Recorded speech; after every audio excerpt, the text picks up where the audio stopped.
High friend welcome back to my channel Monty Mishra blog के सबाइके स्वागत जानाई। आशा करी सबाई भालो आछेन, आमिओ भालो आछि। आर देखलाई आजके घुम थेके उठेई चा खाइया लागि गेছি काजे काजे लागছি किता आमी अनेक दिन पर परই झाड़ दिই उठान, किन्तु এখন শীতের दिन तो पाता बेशी झड़ेर लेगा उठाने खूब बेशी पाता पड़ছে। तो आजके चा खाइয়েই ভাবলাম যে না আজকে উঠানগুলো আজকে পরিষ্কার করি। আর টিলার উপরে পুরো পাতা পড়ে রয়েছে, কীরকম যেন একটা জাবরা জাবরা লাগে। তো ভাবলাম যে না झाड़ू दिए आगे परिष्कार कर ली, तारपरे दिए बाकी काज करबो। तो चा खाई लिয়েছি, चा ना खाइले कोनो काजই हाथे उठे ना, एर लिगे चा खाई निलाम, खाइया लागिয়ে गेलाम काजे।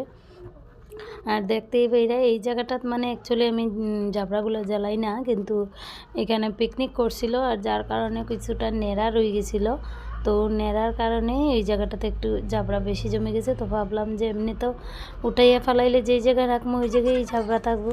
তো ভাবলাম যে না একখানে জমাইয়া তারপরে জ্বালানো হয়ে যাব, তাইলে জাবরাটা শেষ হয়ে যাব আর পাতাগুলোও শেষ হয়ে যাব। তো এই লিগে আমি এক জায়গায় সব দিকে আটটাইয়া গুছাইয়া ঝাড়ু দিয়ে দিয়ে আনিয়া ওই জায়গাটাতেই কানেক্ট করিয়া, কারণ ওইখানে আমি আগুন লাগাই দিব, তো জাবরাটা শেষ হয়ে যাব এর লিগে।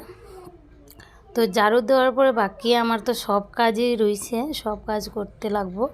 তো এটাই আজকের ভিডিওটা হইল গিয়া তোমরার কাছে যে মেয়েরা যদি কিছু চায় মানে করতে চায় তাইলে কত কিছু না করতে পারে, আর কিভাবে মানে কত জলদি জলদি করতে পারে, কিভাবে করতে পারে, কিভাবে মেশিন হয় মেয়েরা। মানে আজকে আমি যেভাবে কাজ করবো কাজগুলো দেখলে বুঝতে পারবে। অ্যাকচুয়ালি তো ভিডিও করার গিয়ে আমি এগুলোর স্পিড বাড়াই দিছি। এভাবে স্পিড বাড়ানোর কারণে মানে বোঝা যায় মানে কত জলদি জলদি করি। আর কিন্তু অ্যাকচুয়ালি মনের ভিতরে এরকমই একটা তাইশ থাকে যে জলদি জলদি করার।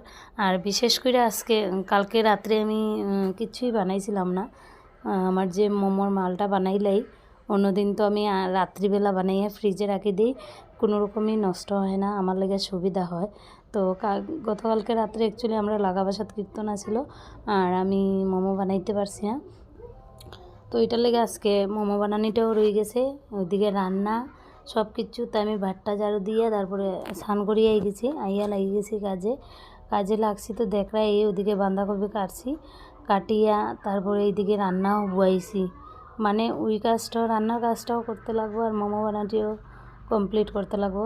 না খাইলে তো হইতো না, তো খাওয়ার লেগে তো কিছু রেডি করতে লাগবো।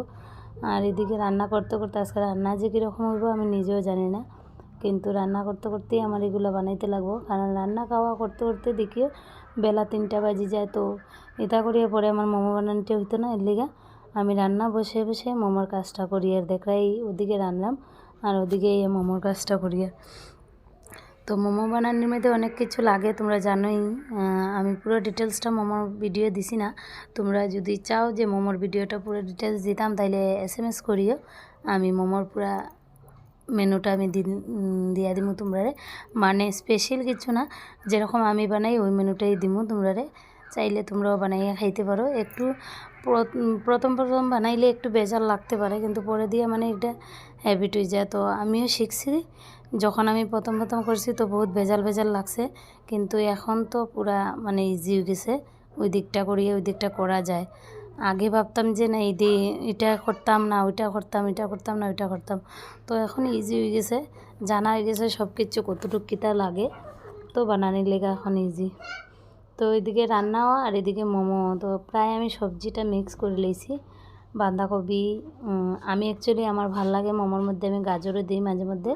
তো আমি এদিকে বাঁধাকপি পেঁয়াজ কাটি লইছি, গাজরও কাটি লইছি।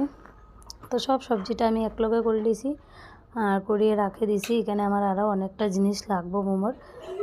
আগে মেনলি মোমোর সবজিটাই বানাইতে লাগে, আর সবজি যদি টেস্ট না হয় তাইলে কোনো টেস্ট পাইতায় না। তো এর লিগে তো মোটামুটি আমার সবজিটা মোটামুটি রেডি হয়ে গেছে। তো এখন করবো বাকি ময়দা ডলতে লাগবো, ময়দাটা ডলিয়ে বাকি কাজ করবো। তো মোমো বানাইতে জানো ময়দা ডলিয়ে বেলতে অনেকটা সময় লাগে, আর ওইটার মধ্যে কী দিছি কি না এগুলো দেখলেই তোমরা বুঝতে পারবে। তো চলো আমি আমার কাজ করিয়া মেশিনের মতো কমপ্লিট করি, আর বাকি তোমরা পুরো ভিডিও দেখো, দেখলেই বুঝতে পারবে যে কীভাবে মেশিন হয়। আমি মেশিন হইয়া কাজ করছি। তো চলো আমার ভিডিওটা ভালো লাগলে তোমরা লাইক কমেন্ট সাবস্ক্রাইব করে দিও আর প্লিজ পেজটা ফলো করিও। ওকে, সবার কাছে এটাই রিকোয়েস্ট।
সব কিছু কমপ্লিট। সয়াবিন তরকারি, ভাত, আর এখানে শুটকি তরকারি তো রান্না কমপ্লিট। আর এইদিকে দেখো মোমোর মানে এগ রোলের রুটি বানাই দিয়েছি। আর এই যে মোমো রেডি, 3 স্ট্যান্ড মোমো বানাইছি। তো মোমো রেডি। 2 ঘন্টার ভিতরে আমি এতগুলো কাজ করছি, একবার বুঝো কত স্পিডে করছি আমি। আর রান্নাও কমপ্লিট। তো সব কিছু কমপ্লিট। ঘরটা একটু ময়লা হয়ে গেছে, এই জায়গাটা একটু মুছা দিলেন, তারপরে আমার ছেলে স্নান করেন, তারপরে আমার কাজ কমপ্লিট। বাইরেরও কাজ কমপ্লিট আছে। আজকে উঠানটা পুরো ঝাড়ু দিয়েছিলাম, দেখছো। তারপরে দেখো উঠানের অবস্থা, আবার পাতা পড়ে গেছে এই মিজার, কোনো মানে নাই আমার ঝাড়ু দেওয়ার। পরে আই গেছি গড়া। আর এখন আইয়া রাঁধছি, দেখো এখানে মাছ ভাজা আর এই যে মাছের তেল। দুপুরবেলা তো তোমরা দেখাইছি সয়াবিন তরকারি বানাইছি, শুটকির তরকারি। আর এখন তেলের ভাজা, শুকনো মরিচ ভাজা আর মাছ ভাজা হয়ে যাব রাত্রের খাওয়া। আর প্লিজ তোমরা কাছে রিকোয়েস্ট, ভিডিওটি যদি ভালো লাগে তাইলে লাইক কমেন্ট সাবস্ক্রাইব করিও প্লিজ। ভালো না লাগলেও একটু সাপোর্ট করো, তাইলে একটা উৎসাহ যাবো যে ভালো করে তোমরা ভিডিওটা দিই। এটার লেগে তোমরা সবার কাছে রিকোয়েস্ট, লাইক করিও, কমেন্ট করিও, শেয়ার করিও আর ফলোটা করে দিও, ঠিক আছে? তাইলে আমি আমার মনের ভিতরে একটা বড় আনন্দ হইব, আর যেটা নিয়ে আমি অনেক বড় কাজ করতে পারবো। শর্টে তো তোমরা লাইক দেও, যতটুকু ভিউজ পাই আমি অনেক খুশি হই। এরকম ভিউজটা যদি আমার ব্লগে যেত তাইলে তোমরা কাছে আমি অনেক খুশি হইতাম। তো প্লিজ তোমরা কাছে রিকোয়েস্ট যে আমার সাপোর্ট করি, ওকে? তো চলো আজকের লিগে ভিডিওটা এখানেই শেষ করি, আর আবার দেখা হইব নেক্সট ব্লগে।